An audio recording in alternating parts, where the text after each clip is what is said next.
Action. Very way. She buy her phone.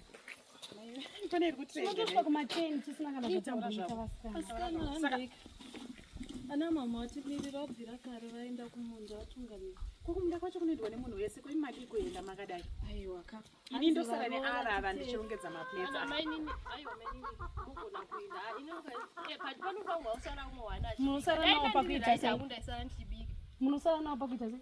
Aina ngwa nditi munhu anosara neni nokuti handisi rugwere wokuti kwanzi kungofamba chete. Avatadzibika. Handikwanisi kubika. Hamutadzi kubika kumakumbo ndo akaremarere nemaiguru. Achirwara. Maoko ndo ari kushanda. Waitsisa asikana. Tisitseiko maoko vari kushanda aya. Accident aisino. Vakaita accident kana kuti vakaminyuka. Vakaminyuka. Munonyatsoteerera here kuminyuka ku accident. Akangomisa step inobva ndawira. Unojaidza zvinhu zvakangopusa. Varoora vekuharare ana mama vakatimirira uko munozotiti tine nungwe satina nungwe. Tinyepedze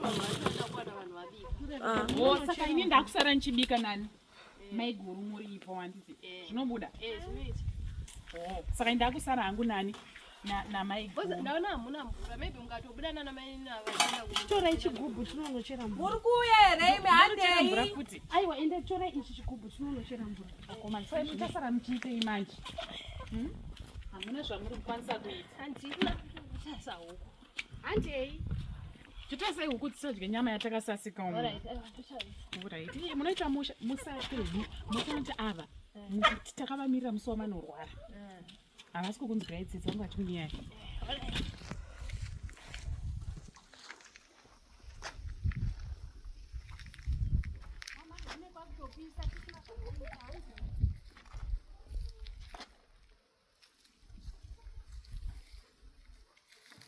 Tatoita izvezvi kumutya kuno unofane basa. Veusimbe zvikadzi zvezvi. Isai mandibatikana chitoko.